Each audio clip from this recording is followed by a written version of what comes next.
A dívida bruta do governo geral pode atingir até 115% do PIB até 2036. Isso é o que mostra o relatório de acompanhamento fiscal da IFE. A instituição atribuiu essa tendência à alta do preço do petróleo. A gente conversa então com Alexandre Andrade, que é diretor da IFE, conversa conosco para falar mais a respeito dessa situação. Uma boa tarde para o senhor. Boa tarde, Estevam. Boa tarde a todos que nos assistem. Alexandre, eu estava lendo mais cedo todo o relatório, que é bastante robusto, com muitas informações, e um questionamento que eu faço para a gente começar essa conversa, e que acredito que seja de muita gente que está em casa nos acompanhando, é que se essa situação do Brasil que vocês acabam destacando, se ela é administrável ou é preocupante nesse momento?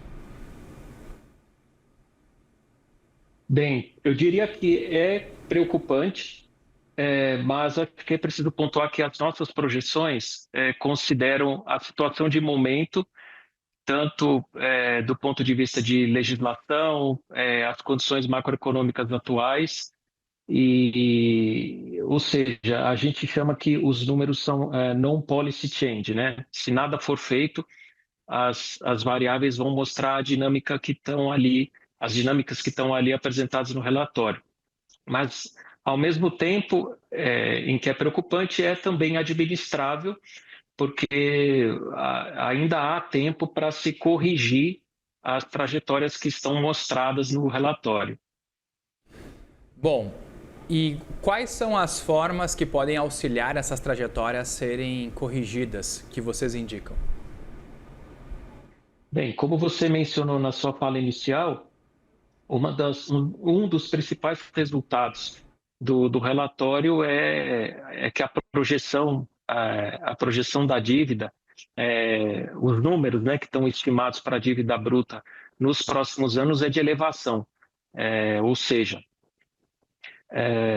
as atuais regras fiscais e a atual condução da política fiscal tende a produzir uma elevação da dívida pública nos próximos anos. Isso pode trazer uma porção de consequências.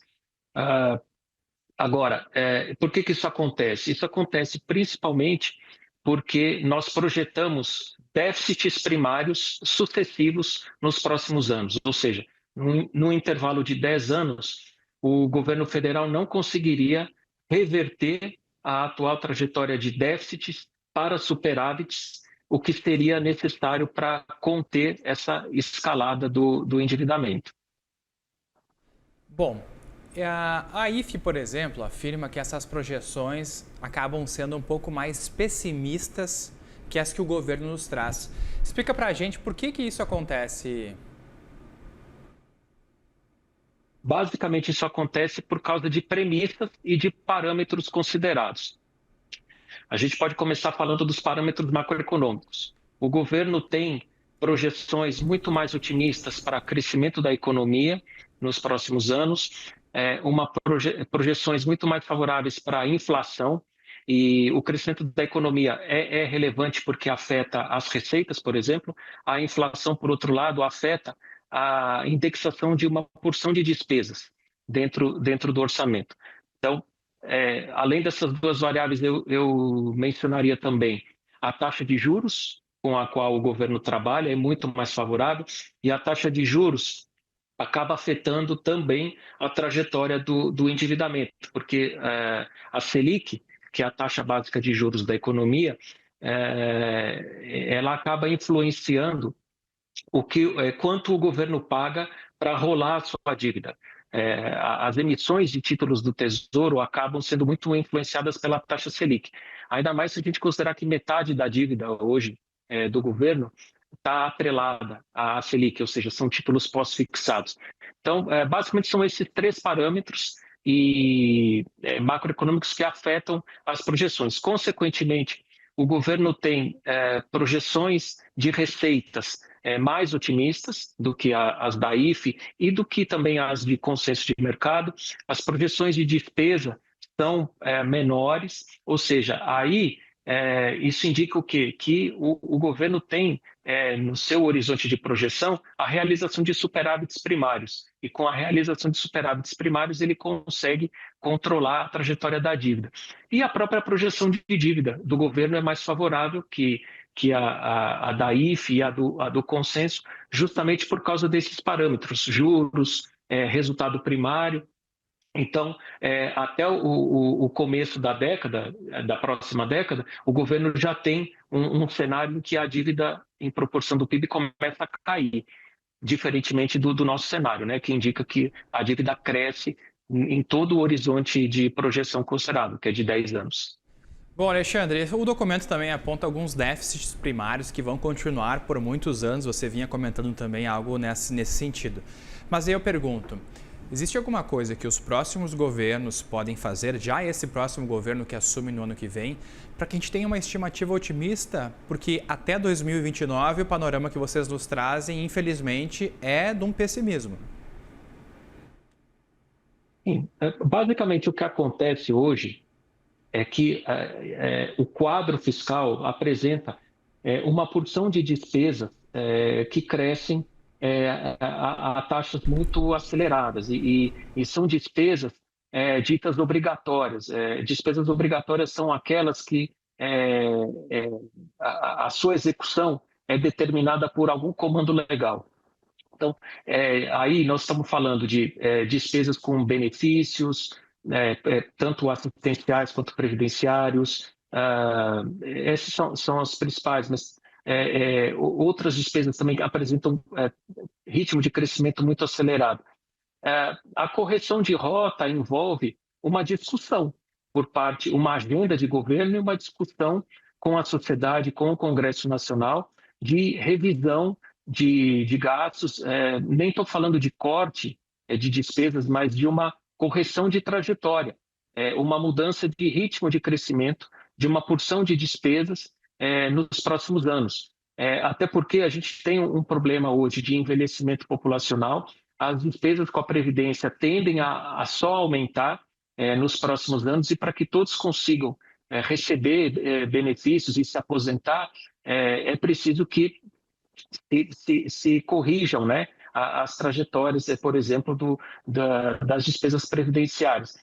Como eu falei, isso envolve discussão, não são discussões fáceis, são discussões duras, difíceis, que envolvem, primeiro, convicção por parte do Poder Executivo, uma convicção de apresentar uma agenda, nortear as discussões, mobilizar uma base de apoio no Congresso para aprovar essas agendas. Então, no próximo mandato presidencial, muito provavelmente essas discussões difíceis como essas vão ter que ser colocadas na mesa, até porque só dando uma evidência, né, que nós apresentamos no relatório, a atual regra do arcabouço fiscal perde a sua eficácia, de acordo com as nossas projeções, em 2028. Isso quer dizer que, a partir de 2028, a regra deixa de funcionar, justamente por causa da trajetória de crescimento de uma porção de despesas obrigatórias que comprime o espaço de outras despesas no orçamento, as despesas de livre manejo, e entre as quais se incluem, por exemplo, o custeio da máquina pública. Então, para que isso não aconteça, vão ser necessárias essas discussões que eu mencionei. Bom, e o Brasil tem ainda tempo de ficar adiando essas reformas fiscais que a gente tem elencado aqui como principais para uma correção de rota ou não? Bem, eu diria que tudo que eu falei depende dos parâmetros e das premissas que foram consideradas.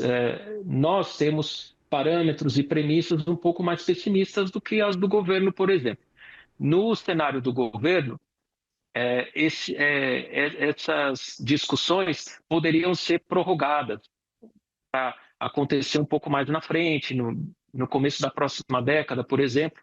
Então, dito isso, eu diria que a gente sabe que nas próximas décadas o Brasil tem dois grandes desafios no âmbito das despesas. Um diz respeito à Previdência, justamente por causa do envelhecimento populacional, Então, a pirâmide etária brasileira está mudando rapidamente. A gente vai ter uma proporção cada vez maior de idosos na nossa sociedade e as regras de concessão desses benefícios hoje, como estão desenhadas, tornam o sistema insustentável ao longo do tempo. Hoje já está assim e tende a piorar.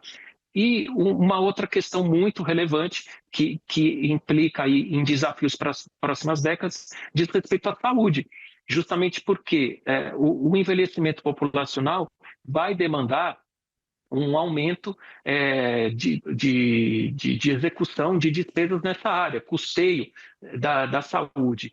Então, hoje, nós não temos como as regras estão desenhadas, né, condições de atender esses desafios que estão aí colocados. Então, eu diria, independentemente do tempo, né, se no próximo mandato presidencial ou daqui a 2 mandatos, mas são problemas de longo prazo que o país tem e discussões que, cedo ou tarde, a sociedade vai ter que ter.